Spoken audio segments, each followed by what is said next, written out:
और अब मैं Shri S Raman, chairman managing director SIDBI, उनसे निवेदन करती हूँ अपने संबोधन को वो जारी रखें।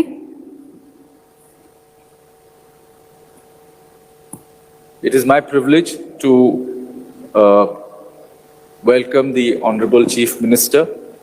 It is indeed a pleasure to have the Honorable Chief Minister amidst us in this very important session of Invest Rajasthan.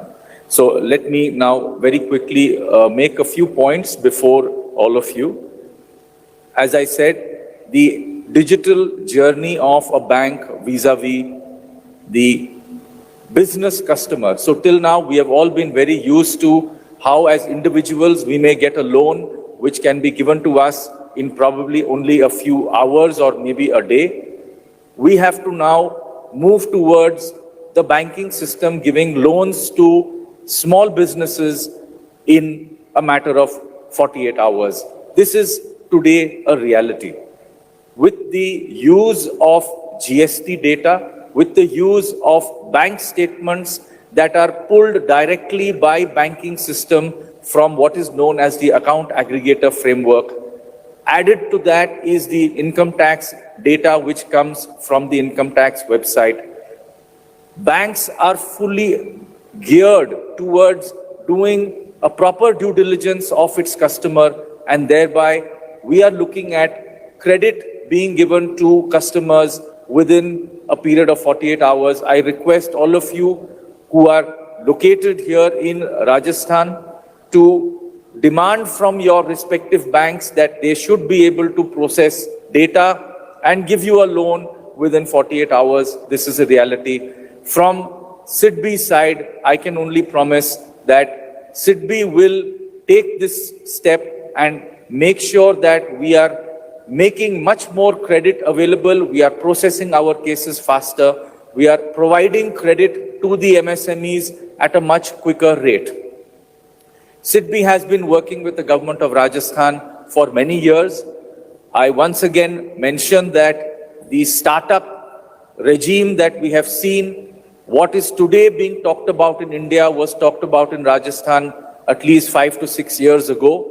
Along with RICO, SIDBI had set up what is known as the Rajasthan Venture Fund, under which even today there is about 100 crores that is invested in various companies, and we have found that the Rajasthan Venture Fund has produced very good returns.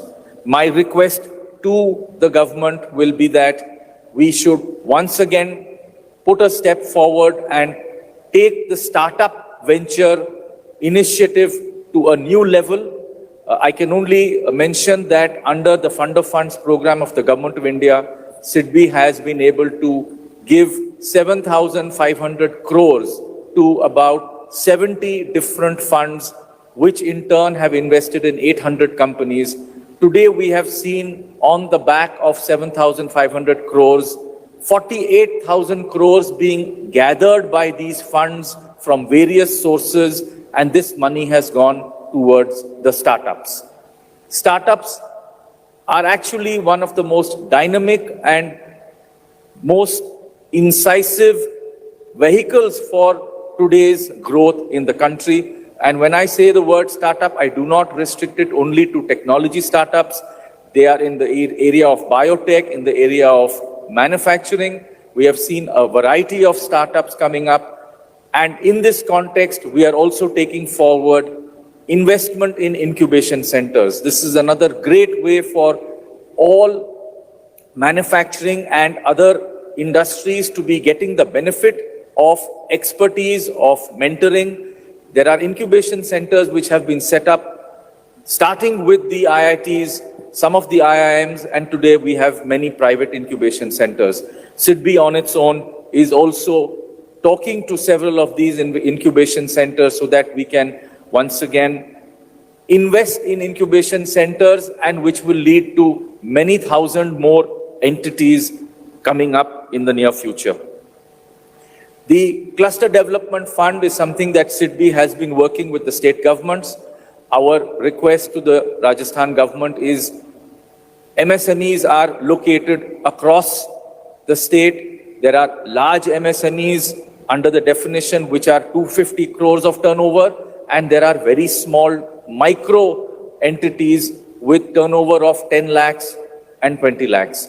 We have to look after all the MSMEs, and therefore, using the Cluster Development Fund, we will be able to bring in machinery, bring in common facilities in the clusters so that many more MSMEs can get the benefit of the low-cost funds that will be made available by SIDBI. My request also to the government will be that there is a very popular scheme known by the name CGT MSC, or a guarantee scheme that is run by SIDBI along with the Ministry of MSME in the Government of India. This gives a 75% guarantee to the banks for all loans given to the MSMEs up to 2 crores. These limits may be going up with the help of the MSME ministry, but the request to the government of Rajasthan is that in the manner that a few other governments have done, we can work with the Rajasthan government with a very small corpus of funds, make the guarantee go up from 75% all the way up to 90%. This will help the small MSMEs that take loans of maybe up to 1 crore or 2 crore to get a benefit, because banks will find it little less risky to bring credit to the smaller MSMEs. This is another way of making the banking sector come closer to the MSME so that we work in tandem with the MSME sector. There is another very big project that SIDBI is undertaking. As all of you must be aware, it is unsecured lending. That is a huge lacuna. There is a big gap in the country when it comes to providing unsecured lending. Most of our lending today is based on security. We are working with the IBA, with the other banks and the Government of India for creating what is known as the GST Sahay platform, in a way similar to what has already been done under the GEM platform. But GST Sahay is basically for allowing unsecured lending to come on a digital platform for the benefit of the MSMEs. This is something which is, in the next few months, we will be launching this as a platform which will be available for all MSMEs and banks to come into this. The TREDS platform is the other very big digital initiative that has gone forward. The TREDS platform is a platform where the buyer of the smaller MSME brings the invoices and gets it discounted by the banking system.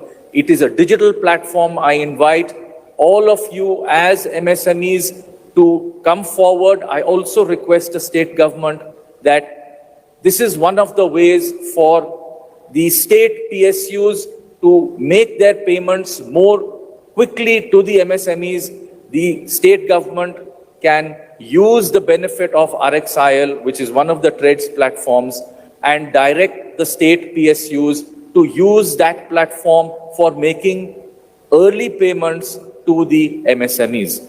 So, as we have already mentioned, many things have been talked about why the MSMEs are so important, how we are all taking steps towards improving credit access to the MSMEs, and therefore the growth of digital platforms is one of the ways that credit will come more quickly to the MSMEs and it will be at cheaper rates.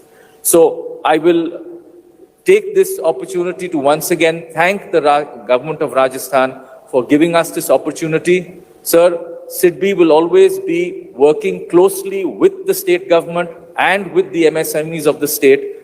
And to that extent, whatever SIDBI can do, we are there. Thank you.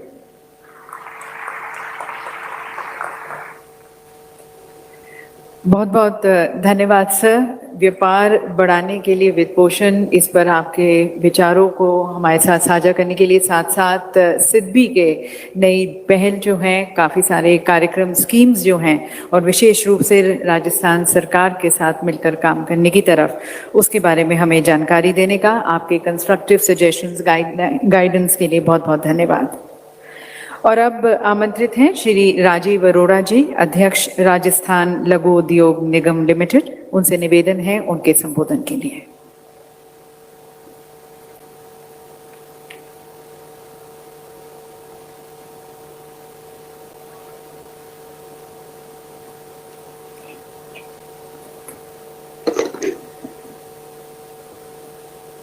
Invest Rajasthan के इस कार्यक्रम जो MSME को समर्पित है, हमारे बीच में उपस्थित हैं आधुनिक राजस्थान के निर्माता, विकास पुरुष और यशस्वी मुख्यमंत्री श्री अशोक गहलोत जी, राजस्थान सरकार की बहुत ही dynamic industries minister Shrimati Shakuntala Rawat ji, chief secretary Shrimati Usha Sharma ji, ACS Shrimati Binu Gupta ji, Shri Kuldeep Raka ji, हमारे बीच में उपस्थित है सरमन्ना जी, अभी आप उनको सुन रहे थे, सिग्बी साहेब हैं, श्री पुन्नू स्वामी जी, कुणाल सूद जी, अभिनव वाकिया जी, आदिल जेलू भाई, रोहित साबू जी, यहाँ पर उपस्थित राजस्थान सरकार के सभी मंत्रीगण, बोर्ड निगमों के अध्यक्षगण, सभी उपस्थित एमएलएज,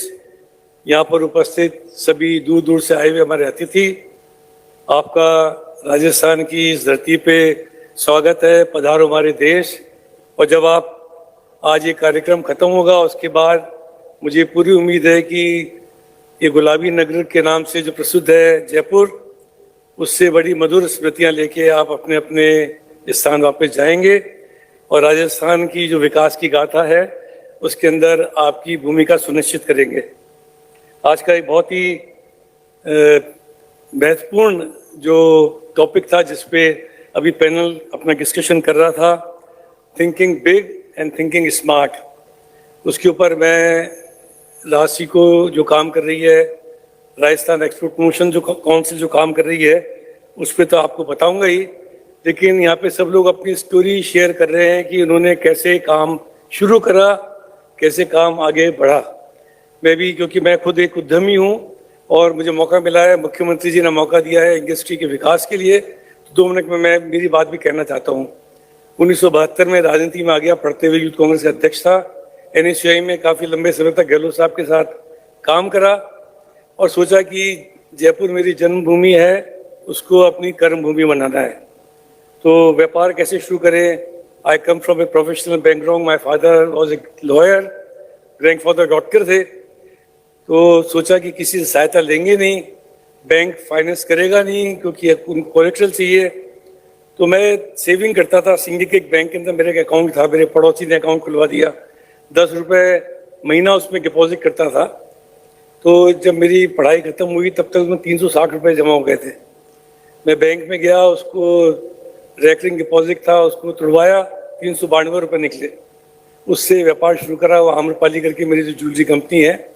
और इंदिरा जी कहा करती थी कि कड़ी मेहनत, दूरदृष्टि, पक्का इरादा और अनुशासन, उसको आप जीवन में लेके आओ तो आप कहीं भी पहुंच सकते हो। आज हम जो काम कर रहे हैं, 8-9 साल से देश में हाईएस्ट एक्सपोर्ट का अवार्ड मिलता है फैशन कॉस्ट्यूम ज्वेलरी के अंदर, और 2000 लोग काम करते हैं, तो बड़ा संतोष होता है कि महत्वपूर्ण ये नहीं है कि आप कितना रेवेन्यू कमाते हो, ये देश में बेरोजगारी बहुत बड़ी समस्या है और युवाओं को रोजगार मिल सके तो एमएसएमई का क्या रोल हो सकता है, इसीलिए मैंने आपसे बात शुरू करी, क्योंकि देश की जीडीपी में जिसका 31% रोल हो और 48% निर्यात के अंदर जिसका रोल हो, उसका कितना बड़ा महत्व है। जब अभी उषा शर्मा जी आंकड़े बता रही थी कि राजस्थान में भी जो हमारे उद्योग हैं रजिस्टर के, उसमें से 98% एमएसएमई क्षेत्र के अंदर उद्योग हैं, तो 2000 करोड़ के इंडस्ट्री का महत्व है, तो 2 करोड़ की 1000 इंडस्ट्री लगने का बहुत बड़ा महत्व है। उससे कितने लोगों को रोजगार मिलता है, उनको रोटी कपड़ा मकान मिल सकता है। ये सारी बात बताता है कि एमएसएमई का जो आज जो सेशन है उसका कितना बड़ा महत्व है। और आप जो लोग यहाँ पे सब उपस्थित हैं, एमएसएमई से जुड़े हुए लोग, आपकी जो भूमिका है इस देश को विश्व गुरु वापस बनाने की, 21वीं शताब्दी के भारत का जो सपना राजीव गांधी जी ने सोचा था, उसके लिए सबसे महत्वपूर्ण है कि हम उद्यमिता लेके आए और वो राजस्थान वासियों के में बसी हुई है, पुरुषार्थ हमारे अंदर बसा हुआ है, तो इसका बहुत बड़ा आगे हमारे लिए महत्व है। अगर एमएसएमई को हम बांटे तो 2 क्षेत्र में बड़े क्लियर रूप से सोच सकते हैं, एक तो लघु उद्योग है और एक है निर्यात, एक्सपोर्ट जो है। तो राजस्थान के अंदर निर्यात कैसे बढ़ सके। हमने सुना है कि एक्सपोर्ट प्रमोशन काउंसिल होती हैं अलग अलग सब्जेक्ट्स की पूरे देश के अंदर। राजस्थान के अंदर माननीय मुख्यमंत्री जी का सोच था, कांग्रेस पार्टी ने अपने घोषणा पत्र में चुनाव से पहले घोषणा करी थी कि राजस्थान में एक्सपोर्ट प्रमोशन काउंसिल बनाएंगे, जिससे कि सभी क्षेत्रों का, चाहे इंजीनियरिंग हो, हैंडीक्राफ्ट्स हो, कारपेट्स हो, जेम्स एंड ज्वेलरी हो, एग्रो इंडस्ट्री हो, सबका निर्यात बढ़ सके। तो राजस्थान में एक्सपोर्ट प्रमोशन काउंसिल यहाँ पे बन के तैयार हो चुकी है और आने वाले समय के अंदर अभी मुख्यमंत्री जी ने घोषणा भी करी कि जब आप अंतर्राष्ट्रीय फेयर्स में पार्टिसिपेट करेंगे, राजस्थान के अंदर कोई बायर सेलर मीट होगी तो उसके अंदर एक्सपोर्टर्स को सहायता दी जाएगी, 50% तक पुनर्भरण होगा। और उद्योग विभाग ने एक कार्यक्रम चलाया, निर्यातक बनो, एक्सपोर्टर्स को बनाने के लिए विशेष कार्यक्रम चलाया गया। और मुझे खुशी है कि माननीय मुख्यमंत्री महोदय 8,356 लोगों ने, नए लोग इसमें निर्यातक बने और इस प्रदेश में लगभग 1,33,000 एक्सपोर्टर्स हैं, निर्यातक हैं, जो कि लाखों करोड़ लोगों को रोजगार उपलब्ध करा रहे हैं। तो आने वाले समय के अंदर राजस्थान निर्यात के क्षेत्र में पूरे देश के अंदर अग्रणी होने वाला है। मैं ये भी बताना चाहता हूँ आपको कि कोरोना के समय में जैसा मैनेजमेंट राजस्थान सरकार द्वारा करा गया, उसका सबसे बड़ा लाभ छोटे और मझले उद्योगों को मिला। क्योंकि जहाँ सीतापुरा के अंदर हम बैठे हुए हैं, जिस कन्वेंशन सेंटर के अंदर एक कार्यक्रम हो रहा है, ये भी माननीय मुख्यमंत्री महोदय की सोच है। मैं फेडरेशन ऑफ राजस्थान एक्सपोर्टर्स का अध्यक्ष था, पिछले 20 वर्षों से हूँ। हम हमेशा मांग करते थे कि जयपुर के अंदर ट्रेड और टूरिज्म को बढ़ाने के लिए भी जरूरत है कि एक बड़ा कन्वेंशन सेंटर बने, एक एग्जीबिशन सेंटर बने। और मुख्यमंत्री जी ने पिछले कार्यकाल के अंदर इसकी घोषणा करी, ये बन के तैयार हुआ और आप देख सकते हैं इसका कितना बड़ा लाभ मिल रहा है। क्योंकि इससे न केवल उद्योग बढ़ता है, बल्कि जब भी कोई व्यक्ति कहीं पे होता है पूरे देश के अंदर और वो बोलता है कि मुझे कॉन्फ्रेंस के लिए जयपुर जाना है, किसी दूसरे शहर में जाने की जगह जयपुर आना पसंद करता है। क्योंकि जो घर से उनकी जो पत्नी साथ में आती है, जो सहभागी होती है, वो भी सोचती है कि मैं जयपुर की ऐतिहासिक इमारतें देखूंगी, शॉपिंग करूंगी। तो इसका डबल फायदा होता है, ट्रेड भी बढ़ता है, टूरिज्म भी बढ़ता है। और अब तो टूरिज्म को भी उद्योग का दर्जा दे दिया। मुख्यमंत्री महोदय ने बहुत लंबे समय से बातचीत थी, 1,000 करोड़ रुपए देना और टूरिज्म को उद्योग का दर्जा देना, ये एक ऐसा ऐतिहासिक स्टेप है कल जिसकी पूरे देश के अंदर कल्पना नहीं है। किसी भी राज्य में 1,000 करोड़ रुपए का टूरिज्म के लिए बजट नहीं होता है। लेकिन ये राजस्थान का जो इकोनॉमी का जो इंजन है, उसका जो ग्रोथ है, जो साइकिल है, उसके दोनों पहिए हैं। उद्योग और पर्यटन यहाँ साथ साथ चलते हैं। जब पर्यटक राजस्थान में आता है तो एमएसएमई में जो प्रोडक्ट बनते हैं उसकी शॉपिंग करता है, यहाँ से एक्सपोर्टर से एक्सपोर्ट का सामान खरीदता है और उसका सारा लाभ राजस्थान की आम जनता को मिलता है। तो निश्चित रूप से आने वाला जो समय है, तो मैं बताना चाहता था कि जब कोरोना का समय आया तब सीतापुर इंडस्ट्रीज एसोसिएशन ने सरकार से मांग करी कि हम कोरोना के प्रोटोकॉल का पालन करेंगे, कृपया हमको मैन्युफैक्चरिंग चालू रखने की सुविधा दी जाए। और इंडस्ट्री एसोसिएशन ने उसका वादा निभाया, सरकार ने सुविधा दी। पिछले वर्ष 49,000 करोड़ का एक्सपोर्ट था मुख्यमंत्री महोदय, वो एक्सपोर्ट बढ़ गया एक साल में 71,000 करोड़, 37% ग्रोथ एक्सपोर्ट्स में। और राजस्थान एक लैंड लॉक्ड स्टेट है, पूरे देश का 10% भूभाग और 5% आबादी राजस्थान में रहती है। तो जो लैंड लॉक्ड स्टेट है, जिसमें कोई बंदरगाह नहीं हो, उसमें देश के अंदर सबसे ज्यादा निर्यात अगर कोई एक प्रदेश करता है तो राजस्थान है। और मैं विश्वास के साथ कह सकता हूं कि अगले 2 वर्षों में मुख्यमंत्री महोदय राजस्थान से 1 लाख करोड़ रुपए का एक्सपोर्ट हम करेंगे, निर्यात को 1 लाख करोड़ रुपए का पहुंचाएंगे आने वाले समय के अंदर। जो राजस्थान स्मॉल इंडस्ट्रीज कॉर्पोरेशन है, वो एक तरीके से राजस्थान सरकार का लॉजिस्टिक फेस है। हम लोग इनलैंड कंटेनर डिपो चलाते हैं, एयर कार्गो कॉम्प्लेक्स चलाते हैं और जो प्रोडक्ट यहाँ पे बनते हैं, जब यहाँ पे बंदरगाह नहीं है तो उनको एक्सपोर्ट कैसे सुविधाजनक हो, उसके विषय के अंदर हम लोग काम करते हैं। अभी कुछ दिनों पूर्व ही जोधपुर में सालावास के अंदर माननीय मुख्यमंत्री महोदय के आदेश से एक बड़ी जमीन हमको उपलब्ध हुई है रास्तिकों को, और वहाँ पे हम इनलैंड कंटेनर डिपो बना रहे हैं जो रेल लिंक्ड होगा। तो जो वहाँ पे जोधपुर और उसके आसपास पूरे मारवाड़ से जो एक्सपोर्ट होता है वो सामान वहाँ पे आएगा, वहीं से रेल पे चढ़ेगा। मुख्यमंत्री महोदय डबल डेकर ट्रेन चलेगी जिसके अंदर जो कंटेनर जाएंगे वो एक के ऊपर एक चढ़ के जाएंगे, जिससे कि निर्यात को कम पैसा देना पड़े और सीधे गुजरात जाके या बंबई जाके वहाँ से वो एक्सपोर्ट हुआ करेंगे। तो सालावास के अंदर एक नया राष्ट्र को इंडियन कंटेनर डिपो शुरू कर रहा है। उसी की तरह उदयपुर के अंदर अभी नए एयर कार्गो कॉम्प्लेक्स के लिए हमने जगह ले ली है। तो अब तक राजस्थान में खाली जयपुर से ही अंतर्राष्ट्रीय निर्यात हो सकता है। एयरपोर्ट का एयर कार्गो कॉम्प्लेक्स खाली जयपुर में था, वो फिर नया उदयपुर के अंदर शुरू होगा। ऐसे ही मांग आ रही है कि बीकानेर में भी आईसीटी शुरू करी जाए। तो बीकानेर में और जालौर में दोनों जगह इसकी फिजिबिलिटी ढूंढी जा रही है, और भीलवाड़ा के अंदर हमारा कंटेनर डिपो बनकर तैयार है। शीघ्र ही जब भी मुख्यमंत्री महोदय का समय होगा उसका हम शुरुआत करेंगे, उसका उद्घाटन करेंगे। और भीलवाड़ा से जो कपड़े का निर्यात होता है, आसपास राजसमंद से स्टोन्स का निर्यात होता है, उसको निर्यात करने के अंदर बहुत बड़ी भूमिका वहाँ पे हो सकेगी। मैं ये भी बताना चाहता हूँ कि राजस्थान जो है वो खास तौर से अपने जेम्स एंड ज्वेलरी हैंडीक्राफ्ट के एक्सपोर्ट के लिए तो प्रसिद्ध है, लेकिन उसके साथ साथ जयपुर से बहुत बड़ी मात्रा के अंदर फल सब्जी का एक्सपोर्ट भी मिडिल ईस्ट को होता है।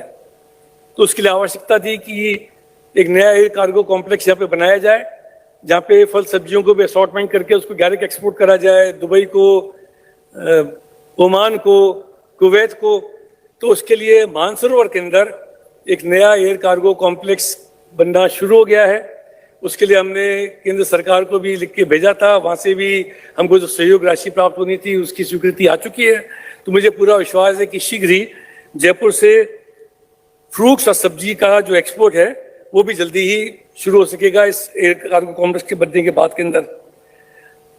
अभी आपको बताया गया कुछ समय पहले जब हम एक फिल्म दिखा रहे थे कि राजस्थान की नई एमएसएमई पॉलिसी आ गई है। मुख्यमंत्री जी ने जब भी अकाल पड़ा राजस्थान में घर घर अनाज पहुंचाया है।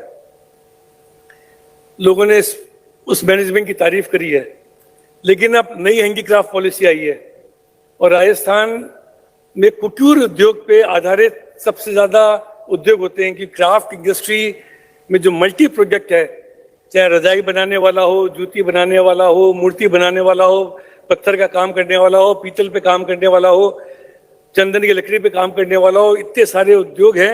और जयपुर शहर में तो एक एक गली का नाम इसके नाम पे पड़ा हुआ है।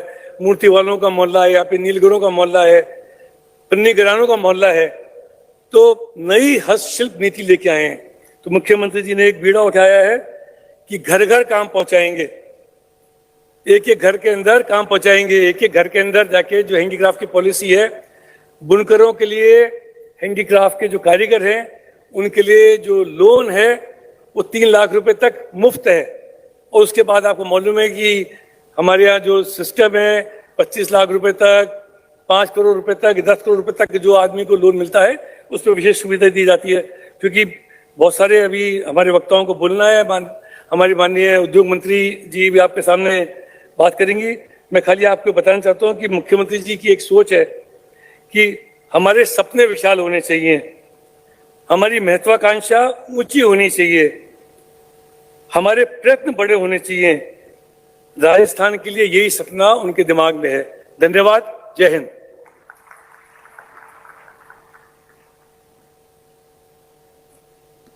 बहुत बहुत धन्यवाद मान्यवर। और अब मैं आमंत्रित करती हूँ श्रीमती शकुंतला रावत जी को, हमारी माननीय उद्योग एवं वाणिज्य मंत्री, इस सम्मानित सभा को संबोधित करने के लिए।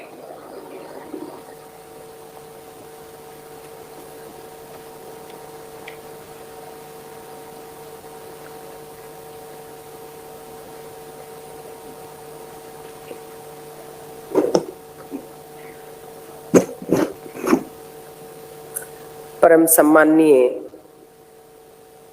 यशस्वी और लोकप्रिय जनसेवक मुख्यमंत्री अशोक गहलोत जी और चेयरमैन राजीव अरोड़ा जी, शिव सुब्रमण्यम जी, आदिल जैनुल भाई जी, पन्नू स्वामी जी, रोहित साबो जी, अभिनव बाठिया जी, कुणाल सूद जी एवं सभी यहाँ पर उपस्थित मंत्रीगण, विधायकगण, उषा शर्मा जी, कुलदीप राका जी, वीणु जी, महेंद्र पारक जी, मीडिया बंधु, सभी इन्वेस्टर्स एवं एमएसएमई से जुड़े हुए प्रभुजन। एमएसएमई एनक्लू में आप सभी का मैं हार्दिक स्वागत करती हूँ, अभिनंदन करती हूँ। इस एनक्लू में उत्साह और उल्लास से भरे माहौल में एमएसएमई सेक्टर हमारे लिए बहुत ही महत्वपूर्ण और जरूरी एक अभिन्न अंग बन गया है। एमएसएमई सेक्टर भारतीय अर्थव्यवस्था का एक बहुत ही जीवंत क्षेत्र है। राज्य में कुल मौजूदा जो भी उद्यम है, यहाँ पर उद्योग हैं, उनमें 98% उद्योग हमारे एमएसएमई में आते हैं। एमएसएमई में जो छोटे उद्योग धंधे हैं, चाहे वस्त्र का हो, हस्तशिल्प का हो, खनन का हो, कृषि का हो, खाद्य प्रसंस्करण हो, धातु है, शिल्प है, फुटवियर जैसे अनेकों जो छोटे छोटे उद्योग धंधे हैं, ये इसमें आते हैं। सामाजिक आर्थिक विकास में ये अपनी बहुत ही महत्वपूर्ण भूमिका निभाते हैं। एमएसएमई की एक विशेषता ये है कि बड़े उद्योगों की तुलना में पूंजी लागत कम लगती है इसमें और रोजगार के अवसर अधिक प्राप्त होते हैं। रोजगार सृजन में कृषि के बाद ये एमएसएमई का देश में दूसरा स्थान है। ग्रामीण और पिछड़े क्षेत्रों में औद्योगिकरण को बढ़ावा देने के लिए इसमें मदद मिलती है। जनता को उत्पाद एवं सेवाओं के लिए सीधा पहुंचने में साथ साथ बड़े उद्यमों के बैकवर्ड्स लिंकेज में भी इसमें उपलब्ध जो कच्चा माल उपलब्ध कराकर फिर उसको फिनिश करके जो देने का काम होता है, वो छोटे छोटे कारखाने इसमें स्थापित होते हैं। एमएसएमई की अहमियत हम इसी बात से देख सकते हैं कि ये देश में जीडीपी में लगभग 30% विनिर्माण उत्पादन, मैन्युफैक्चरिंग आउटपुट में 33%, कुल निर्यात में 48% इसका योगदान है। इस क्षेत्र को प्राथमिकता देते हुए इसके सर्वांगीण विकास के लिए राज्य सरकार ने नई एमएसएमई की नीति 2022 हाल ही में जारी की है। इस नीति के तहत 10,000 करोड़ रुपए के निवेश और 1 लाख व्यक्तियों के लिए रोजगार सृजन के नए आयाम स्थापित किए हैं। 20,000 नई एमएसएमई इकाइयां स्थापित करने की मंशा रखी गई है। साथ ही पर्यावरण को ध्यान में रखते हुए नीति के तहत 9,000 एमएसएमई उद्यमियों को भारत सरकार से zero defence zero effect GD certification प्राप्त करने में मदद मिलेगी। रिप्स 2019 इस सेक्टर को थ्रस्ट सेक्टर के रूप में रखकर वित्तीय लाभ उपलब्ध करवाए गए हैं। अक्सर देखा गया है कि सेक्टर की इकाइयों को भुगतान होने में देरी होती है, लेकिन इन वित्तीय समस्याओं का समाधान करने के लिए जो राज्य में अब 10 सूक्ष्म एवं लघु उद्यम सुविधा परिषदों का MSEFC का गठन किया गया है। गत 2 वर्षों में कोरोना महामारी के बावजूद भी इन सुविधाओं के परिषदों की जो सुविधा मिली है, 140 से अधिक इसमें बैठकें हुई है और उसमें 1,000 से अधिक लोगों का जो भी भुगतान अटका हुआ था उस सभी का निराकरण कर दिया गया है। विभिन्न सरकारी विभागों में संबंधित विवादों के उद्यमों के कार्य में बाधा डालने वाले विवादों को भी सुलझाने के लिए मुख्य सचिव की अध्यक्षता में जिला कलेक्टर लेवल पर इसमें मीटिंग करके उसकी भी व्यवस्था की गई है। छोटे उद्यमों के लिए मुख्यमंत्री लघु प्रोत्साहन योजना के तहत इकाइयों के विस्तार और विधिकरण करने वाली मौजूद इकाइयों के ऋण पर 8% ब्याज राशि दी जाती है, उपलब्ध करवाई भी जा रही है। अभी भी सभी राज्यों में राजस्थान के सभी जिलों में इसकी सुविधा प्राप्त है और जो पहली बार एक ऐसा आयाम नया स्थापित किया राजस्थान के मुख्यमंत्री जी की सोच ने कि प्रत्येक जिले में जो रोड शो हुए प्रत्येक जिले में रोड शो हुए, उससे छोटे छोटे इन्वेस्टर्स आगे आए और उन्हें एमएसएमई पॉलिसी का लाभ सबसे ज्यादा मिलेगा। और अभी जो जिलों से जो हमारे पास लिस्ट आई, जो इन्वेस्टर्स आए, उसमें सबसे ज्यादा ये एमएसएमई का फायदा उन्हीं को मिलेगा जो हमारे पारंपरिक उद्योग धंधे हैं, जो कोरोना के काल थोड़ा उनमें एक तरह से कमी आ गई थी, लेकिन अब वो ज्यादा उभर के आ रहे हैं। प्रत्येक जिले से इन्हें बहुत ही लाभ मिल रहा है और हमारी एमएसएमई और मुख्यमंत्री लघु प्रोत्साहन योजना का उन्हें बहुत अधिक मात्रा में लाभ दिया जा रहा है। हमारा भी यही टारगेट है कि छोटे उद्यमियों को अधिक से अधिक लाभ दिया जा सके। वन स्टॉप शॉप है, उसमें वीआईपी में सोमवार और बृहस्पतिवार को 2 दिन में 14 विभागों के अधिकारी बैठते हैं और वहां पर मैं स्वयं भी अधिकतर सोमवार को और बृहस्पतिवार को एक दिन किसी भी दिन जाकर के उसमें जो एप्लीकेशंस आती है उनका निपटारा करने का प्रयास करते हैं और एमएसएमई का ज्यादा से ज्यादा लाभ मिले, उसके लिए पूरे राजस्थान से, पूरे जिले से अधिक उद्यम स्थापित हो सके, ऐसा हमारा प्रयास रहेगा। और ये कल का और आज का हमारा प्रोग्राम सफल रहा। सम्माननीय मुख्यमंत्री महोदय ने एक ऐसा हमें ये आयोजित करने की जो प्लानिंग थी जिससे कि ज्यादा से ज्यादा इन्वेस्टर्स आ सके। और जिले से कल भी हमारे पास कई लोग यहाँ आए थे कि आपने रोड शो जिले वाइज किए, उसमें हमें ज्यादा से ज्यादा बेनिफिट मिलेगा। धन्यवाद। राम राम साहब।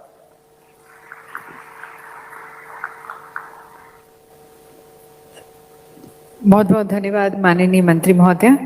और देवी सज्जनों, अब आमंत्रित करते हैं राजस्थान को आधुनिक और विकसित बनाने के दृढ़ संकल्प और निश्चय वाले जनसेवक, हमारे नेता, हमारे मार्गदर्शक, हमारे माननीय मुख्यमंत्री जी श्री अशोक गहलोत जी को उनके संबोधन के लिए।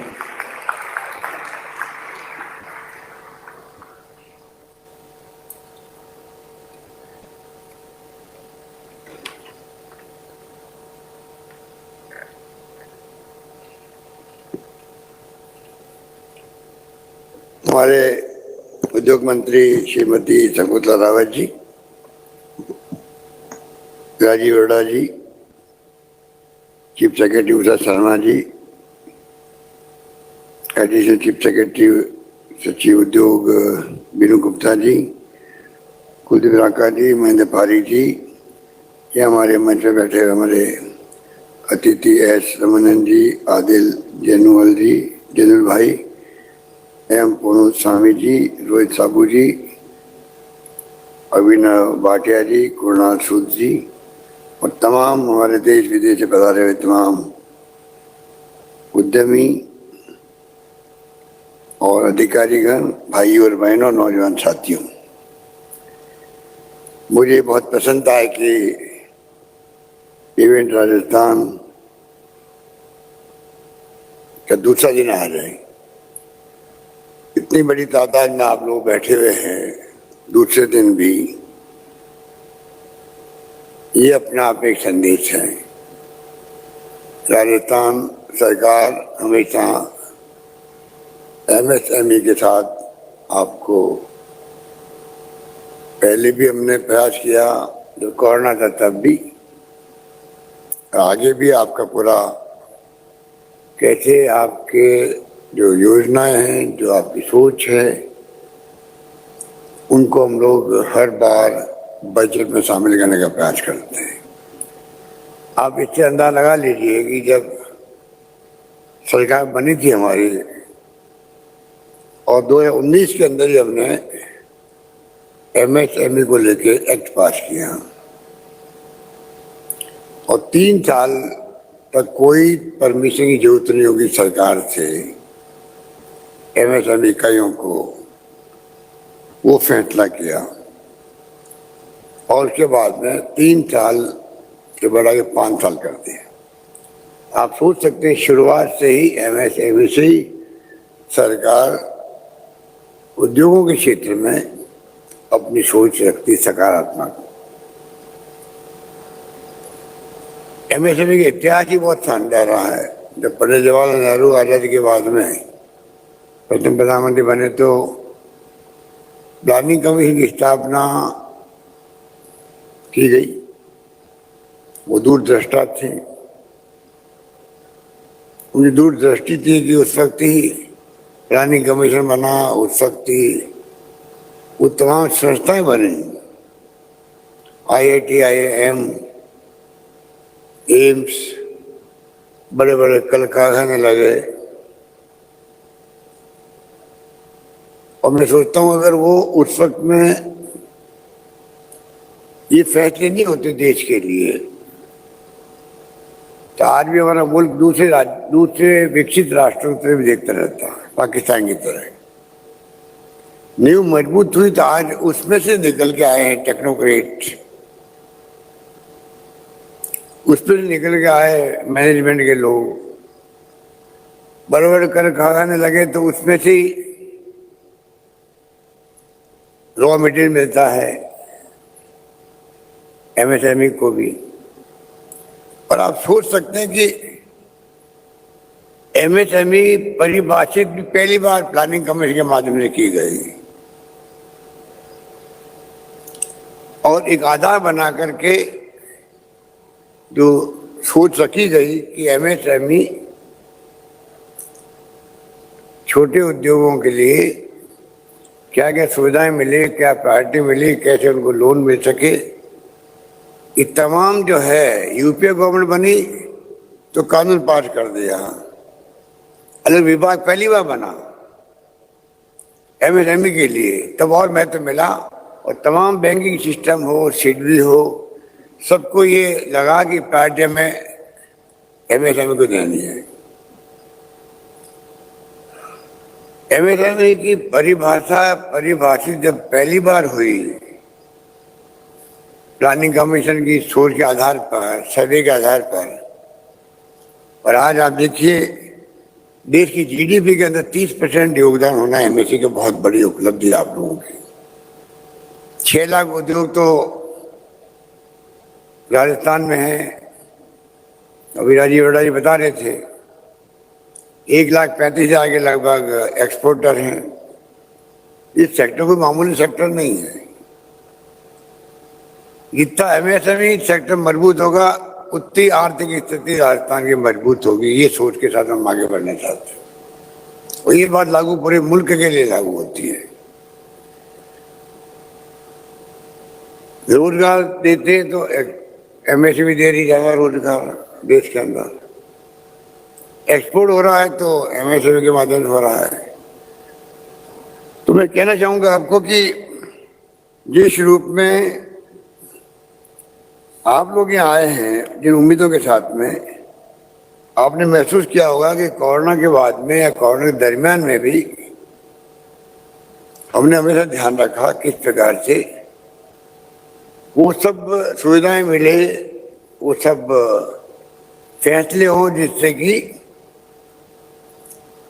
आप लोग अपनी मजबूत स्थिति को बनाए रख सके, कमजोर स्थिति नहीं बने। क्योंकि साल भर तक कोरोना में लॉकडाउन रहनी बहुत बड़ी चुनौती हमारे सामने थी।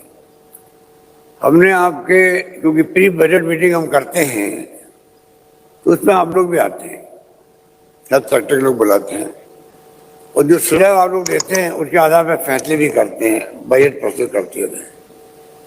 आपने देखा होगा कि किस प्रकार से सरकार ने एमनेस्टी स्कीम्स लेके आके घोषणाएं करके, चाहे इंटरेस्ट की बात हो, चाहे पेनल्टी की बात हो, चाहे प्रिंसिपल भी क्यों नहीं हो, कई योजनाओं में प्रिंसिपल तक माफ हुए। इस प्रकार से सरकार हमेशा आपके साथ आपकी खड़ी रही और वही कारण है कि आज हम ऐसी स्थिति में और जो आधार बन गया, हम चाहेंगे कि आने वाले वक्त में और हम उसको आगे बढ़ाएं और इसी रूप में हम लोग हर सेक्टर को, हर तरह के MSME की इकाई, उन सबका ख्याल रखें। अलग अलग समस्याएं भी होती है आप लोगों की। जोधपुर में हैंडीक्राफ्ट का आप समझ सकते हैं कितना बड़ा नेटवर्क बन गया है, कितना एक्सपोर्ट हो रहा है,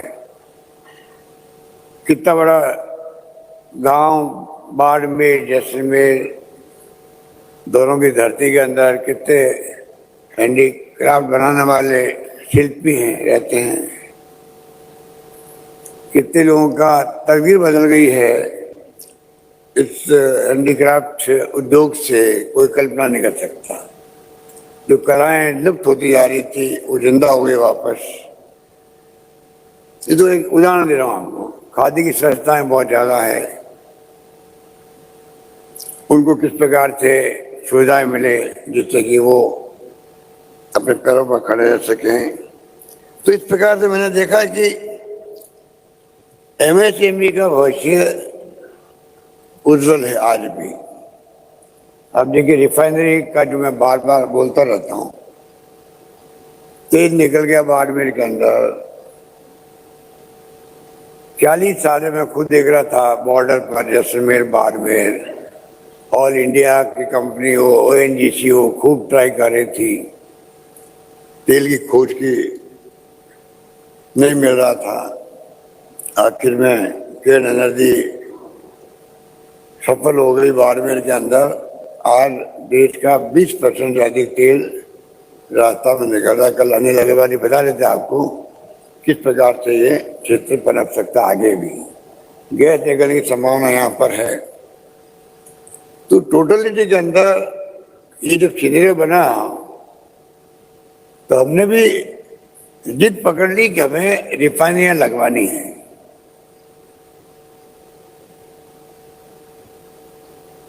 मुरली देवड़ा जी मंत्री थे, कोई मंत्री रहा हो, हमने पीछे छोड़ा ही नहीं। डॉक्टर मनमोहन सिंह जी को, मिसेस सोनिया गांधी को, जब मौका लगा रिफाइनरी लगनी चाहिए राजस्थान के अंदर, क्योंकि अकाल होके पढ़ते पढ़ते सदियों से हम लोग भुगत रहे हैं। पीने का पानी नसीब नहीं होता है। लेकिन इंदिरा गांधी कैनाल आजादी के बाद में गोविंद वल्लभ पंत आए और जवाहरलाल नेहरू जी के वक्त में ये बननी शुरू हो गई। आज कई जिलों में पीने का पानी मिल रहा है। ये आरसीपी की योजना हमारी ठप पड़ी हुई है। ठप क्या पड़ी हुई है? स्लो है, अभी राष्ट्रीय परियोजना घोषित नहीं हो रही है।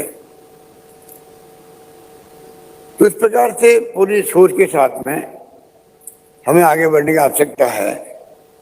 और तेल निकल गया रिफाइनरी आखिर में डॉक्टर मनमोहन सिंह जी के वक्त में स्वीकृत हो गई। हमने शिलान्यास कर दिया। मिस्टर वीरप्पा मोइली मंत्री थे केंद्र के वो, और UP chairperson Mrs Sonia Gandhi आ गई। सब कुछ हो गया और सगा बदल गई यहाँ पर। और उसके बाद में 5 साल, लगभग 4.5 साल बंद पड़े रही। दबाव में प्रधानमंत्री मोदी जी आए, उन्हें शुरू हुआ काम। आज मैंने कल कहा था वो 40,000 का करोड़ आज 70,000 करोड़ का बन गया। पर जो मैं कहना चाहता हूँ आपको एमएसएमई के लिए, जो पेट्रोकेमिकल कॉम्प्लेक्स बन रहा है वो फॉर्चुनेटली साइमल्टेनियसली बन रहा है। जनरली जो रिफाइनरी बनती है उसके बाद में पेट्रोकेमिकल कॉम्प्लेक्स बनते हैं। राजस्थान की रिफाइनरी पचपदरा में साथ साथ बन रहा है और 383 इसमें किलोमीटर एरिया के अंदर डेवलप एरिया कर रहे हैं हम लोग। भारत सरकार को एक फॉर्मेलिटी होती है पेट्रोकेमिकल कॉम्प्लेक्स बनाने के लिए, लिखा गया है, नहीं तो हम लोग हमें तो काम चालू करना ही है। वहाँ हजारों इकाइयाँ आएगी, 150 के लगभग मेरे ख्याल से 150 प्रकार की पॉलीमर्स और प्लास्टिक आधारित उद्योग उसमें लगेंगे। कितनी छोटी छोटी एमएसएमई की इकाइयाँ आएगी, पूरे प्रदेश के लोग आ सकते हैं उसके अंदर। जो एंटरप्रेन्योर होंगे वो आएगा और पूरी प्लानिंग के साथ में अगर एरिया डेवलप होगा तो मैं समझता हूँ कि इसमें हजारों लाखों लोगों को रोजगार मिलेगा, जिसकी आज सबसे बड़ी आवश्यकता है। एमएसएमई का और रोजगार का बहुत बड़ा संबंध है। बड़े उद्योग लगाए, रोजगार मिलता है एक सीमा तक, पर एमएसएमई की जो हजारों लाखों इकाई बनती है, अब 6 लाख इकाई किसे कहते हैं? तो जितना ज्यादा मजबूत एमएसएमई सेक्टर होगा उतनी मजबूत उस प्रदेश की और देश की अर्थव्यवस्था होगी, इतनी मजबूती से रोजगार उपलब्ध होंगे नौजवानों को, जिसकी आज सबसे बड़ी आवश्यकता है। जैसे मैंने कहा कि आईआईटी बन गई तो आज मैंने कहा मैन पावर मिलने लग गया आपको, टेक्नोक्रेट आ गए, मैनेजमेंट के लोग आ गए, तो तमाम बातें एक दूसरे से जुड़ी हुई है। उद्योगपति वही आता है जहाँ सब सुविधाएं होती है। तो हम राजस्थान में मैं समझता हूँ कि जो प्रयास चल रहे हैं शिक्षा के क्षेत्र में, शिक्षा सुविधाएं हो तभी परिवार आते हैं, चाहे देश के किसी कोने से लोग आते हों, उद्योग लगाने के लिए आते हों या मजदूर आते हों या मैनेजमेंट के लोग आते हों, तो सुविधाएं चाहिए, पीने का पानी हो वहाँ पर ढंग से, बिजली की उपलब्धता हो, शिक्षा की सुविधाएं हो, स्वास्थ्य सुविधाएं हो, अच्छी सड़कें हो, कम्युनिकेशन सिस्टम अच्छे हों। तो राजस्थान आज मैं समझता हूँ कि सभी क्षेत्र में, बल्कि सड़कों के क्षेत्र में भी आज हम काफी आगे बढ़ गए। जब मैं पहली बार मुख्यमंत्री था तो एक कहावत थी, तो गुजरात से जब आते हैं रास्ते में अगर नींद आ जाए तो नींद खुल जाए तो मतलब राजस्थान आ गया है। इतनी सड़कें खराब थी यहाँ पर, राजस्थान आते ही मालूम पड़ता राजस्थान आ गया है। अब उल्टा मामला हो गया है। आप पता कीजिए, कल तो गौतम अडानी बैठे हुए थे इसलिए मैंने कहा नहीं है जानबूझ करके, मैंने कहा उनको खुश करके भेजो, इन्वेस्टमेंट ज्यादा आएगा। वरना मैं कहने वाला था कि अब सड़कें उल्टी हो गई मामला। जब आप सूरत से बढ़े जाओ तो सड़क खराब मिलेगी आपको। राजस्थान की सड़कें national highway, state highway, mega highway अच्छे बने, बहुत बड़ा फर्क पड़ा है। और हम लोगों ने भी इन गवर्नमेंट ने प्रायोरिटी दे रखी है, किस प्रकार बजट में घोषणा हो रही है रोड्स को लेकर के। मैं कुछ सर्वे करवाता हूँ कि वेस्ट सड़कें किस जिले में कौन कौन सी है, कलेक्टर के थ्रू करवाता हूँ, जिससे कि कोई पक्षपात नहीं हो, प्रायोरिटी उनको मिले जो वास्तव में सड़कें ज़्यादा खराब है। तो हम लोग कोशिश करते हैं कि राजस्थान में तमाम माहौल ऐसा बन जाए, राजस्थान में अगर माहौल बनाने में हम कामयाब हो गए तो ये जो इवेंट जो सक्सेस हुई है कल और आज, इसको मजबूती मिलेगी और ज़्यादा इन्वेस्टर आने के प्रयास करेंगे। ब्यूरोक्रेसी राजस्थान की है वो हमेशा समर्पित रहती है। कई हमने प्रयास किए हैं कि कैसे इन्वेस्टर को पूरा सम्मान भी मिले, उनको परेशानी नहीं हो, अड़चन नहीं आए, और काफी हद तक हम कामयाब हुए हैं। कुछ कमी होगी उसको दूर हम करेंगे, क्योंकि हम चाहते हैं राजस्थान विकास के मार्ग प्रशस्त हो तेज गति से। आज देखिए आप ये तमाम जो हालात हैं 3 साल के अंदर, हैप्पीनेस इंडेक्स बढ़ा है राजस्थान का, और कैपिटल इनकम बढ़ी है राजस्थान के अंदर। इसके क्या मायने हैं? कुछ तो किया हुआ हम लोगों ने। सोशल सिक्योरिटी स्कीम भी लेके आते हैं तो सेविंग होती कुछ परिवार के अंदर। महंगे के जमाने में वो सेविंग काम आती है। आज अगर मेडिकल साइड में हमने जीरो कर दिया, आपका बजट मान लो खर्च हो लगभग जीरो होता है, तो कुछ सेविंग हुई है, वरना कितना खर्च होता है मेडिकल के अंदर, दवाइयों का भी, ऑपरेशन का भी। और एक ऐसा कदम उठाया गया है जो शायद देश में तो नहीं है, मेरे ख्याल दुनिया के मुल्कों में शायद ही कहीं होगा। तो किडनी ट्रांसप्लांट फ्री हो रही है, लिवर ट्रांसप्लांट फ्री हो रहा है, बोन मैरो ट्रांसप्लांट फ्री हो रहा है, सब कुछ फ्री है, ऑर्गन ट्रांसप्लांट फ्री है। ये कोई सबके तकलीफ नहीं आती है, पर जिस घर तकलीफ आती है जिस घर में, वो जानता है कि मेरा मकान बिकेगा, गहने बिकेंगे, कहाँ से मैं। अच्छे अच्छे परिवार के लोग भी बोलते नहीं है, पर उनको इलाज करवाना पड़ता है, माँ बापों का ही पता है कि ये बच्चे के नहीं। तब भी हमारे संस्कार संस्कृति ऐसी है, लास्ट मोमेंट तक हम लोग लाख रुपए लग जाए, 2 लाख लग जाए, अपने माँ बाप को जिंदा रखना चाहते हैं। ये संस्कृति राजस्थान की है, हिंदुस्तान की है। इसलिए मैं कहना चाहूंगा कि राजस्थान के अंदर सब कुछ अब संभव है, ऐसी स्थिति बन गई है। कल मैंने कहा आपको 6 यूनिवर्सिटी थी मेरे वक्त में जब मैं पहली बार सीएम बना, आज 89 यूनिवर्सिटी है। कॉलेज मैंने खोला, आपको 210 कॉलेज अभी मैंने खोली 3 साल के अंदर, जबकि 70 साल में 250 कॉलेज खुली थी। इसके अपने मायने हैं। इंजीनियरिंग कॉलेज अलग है, वो इंजीनियरिंग कॉलेज खुल गई, 7, 8, 10 मेडिकल कॉलेज खुल गई। पहले बच्चे जाते थे पूना और कर्नाटक और महाराष्ट्र में, आज सारे बच्चे ही पढ़ते हैं, अधिकांश बच्चे यहाँ पढ़ते हैं। सुविधाएं मिलने लग गई है, प्राइवेट सेक्टर को हमने प्रमोट किया है, उसका अच्छा इम्पैक्ट रहा है। और तमाम तरह की जो एक्टिविटी होती है, अब राजस्थान में तमाम वो प्रीमियर संस्थाएं देश की जो पंडित नेहरू ने उस वक्त बनाई थी और हम तरसते थे उनके लिए, और आईआईटी यहाँ पर, आईआईएम उदयपुर के अंदर, एम्स जोधपुर के अंदर, ट्रिपल आईटी कोटा के अंदर। एल मित्तल साहब आए नहीं, पिछली बार जब आए थे 2000 के अंदर पहली बार, तब मैंने उनसे बनवाई थी ट्रिपल आईटी। आज वो शानदार इंस्टीट्यूट खड़ी हो गई है, डीप यूनिवर्सिटी की तरह हो गई है। लॉ यूनिवर्सिटी, आयुर्वेद यूनिवर्सिटी, कृषि यूनिवर्सिटी की 3, 4, 5 बन गई।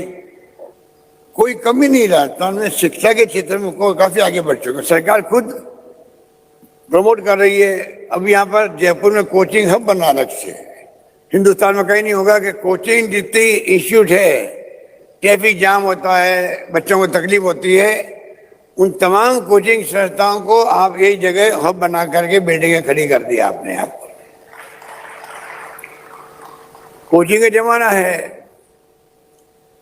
कोटा तो आप देख लीजिए, सेंटर बना हुआ पहले से ही है। तो कहने का मतलब ये तमाम जो एक्टिविटी है वो एक दूसरे से लिंक होती है। ये एमएसएमई वाले कोई बड़े उद्योगपति बन सकते हैं, अनुभव काम आएगा। तो सरकार ने तो 200 बच्चों को, मेरे ख्याल से 200 तो चले गए हैं, ज्यादा चले गए होंगे। आज विदेश में हम लोग 50 लाख 1 करोड़ फीस लगती है, पूरा सरकार दे रही है उनको। टैलेंट बच्चे जाने चाहिए, जिनके पास साधन खुद के नहीं है उनको बाहर भेजो। हमारी तरफ से कोई कमी नहीं है। उसी रूप में हम लोगों ने, मैं समझता हूँ कि व्यवस्था कर रखी है और पॉलिसी भी हमने इतनी अच्छी बनाई है जिससे कि आपके बेहतर मार्केटिंग कैसे हो सके, कलाएं जीवित रह सके और हमारे उत्पादों की अंतर्राष्ट्रीय स्तर पर पहचान बन सके।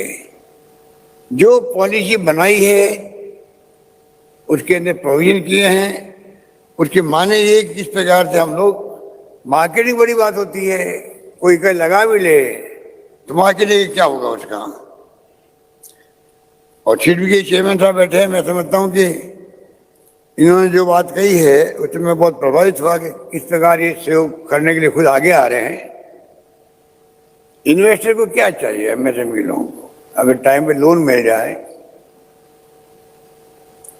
और सरकार इंसेंटिव दे दे उनको सब तरह से। जैसे मैंने कहा कि 3 साल के बजाय 5 साल हमने कर दिया, कोई परमिशन की जरूरत नहीं। 8% तक ब्याज जो है मुक्त कर दिया है, अलग अलग श्रेणी के हिसाब से। 8% भी है, 7% भी है, 5% भी, 0 भी है, 0 ब्याज भी है कुछ स्कीम के अंदर। तो इस प्रकार हम सब जो है चाहेंगे, बजट आने वाला है, प्री बजट मीटिंग होगी, तब हम और आपकी बातें सुनेंगे और जो सुझाव आप देंगे मैं उसको प्रयास करूंगा किस प्रकार से इस सेक्टर और मजबूत हो आने वाले वक्त के अंदर। उसके लिए हम लोग फैसले करेंगे। यही बात कहता हूँ मैं आप सबको, आपके प्रति बहुत शुभकामनाएं, आपके परिवार के प्रति। आप लोग पधारे हो, मैं पुनः आपका हार्दिक स्वागत करता हूँ और मेरी शुभकामना रहेगी कि आपका खुद का उद्योग और ये एमएसएमई का जो सेक्टर है और मजबूत हो राजस्थान के अंदर, आप फले फूले। यही बात करता हूँ, अपनी बात समाप्त करता हूँ। धन्यवाद। जय हिंद। धन्यवाद।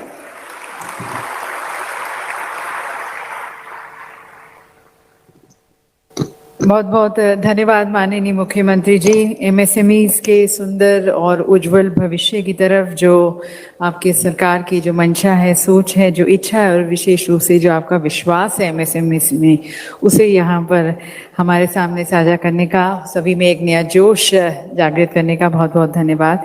And your address completely reflects your commitment and your dedication and the confidence which you have in the MSMEs. Thank you, Honorable Chief Minister, sir. And now inviting our additional Chief Secretary, Industries and Commerce, Shrimati Veenu Gupta ji, for summing up the Invest Rajasthan Summit and also to kindly propose a formal vote of thanks.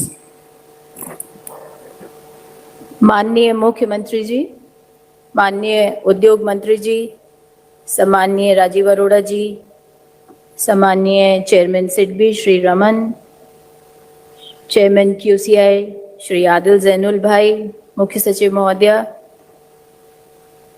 हमारे बहुत esteemed panelist Mister Sabu, Mister Poonam Swami, Abhinav, and of course the moderator Mister Kunal Sood, मेरे साथी अधिकारीगण, समस्त उद्यमी, media कर्मी, ladies and gentleman, इस conclave में सक्रिय भागीदारी निभाने और इसको सफल बनाने के लिए मैं आप सभी के सहयोग और के लिए धन्यवाद देती हूँ। मैं माननीय मुख्यमंत्री जी का आभार प्रकट करती हूँ, जिन्होंने इस 2 दिवसीय कार्यक्रम में अपना अमूल्य समय देकर इस कार्यक्रम की शोभा बढ़ाई, इस कार्यक्रम को सार्थक बनाया। सर, आपकी दूरदर्शी और विकासशील सोच का परिणाम है कि राजस्थान एक औद्योगिक पावर हाउस के रूप में विकसित हो रहा है।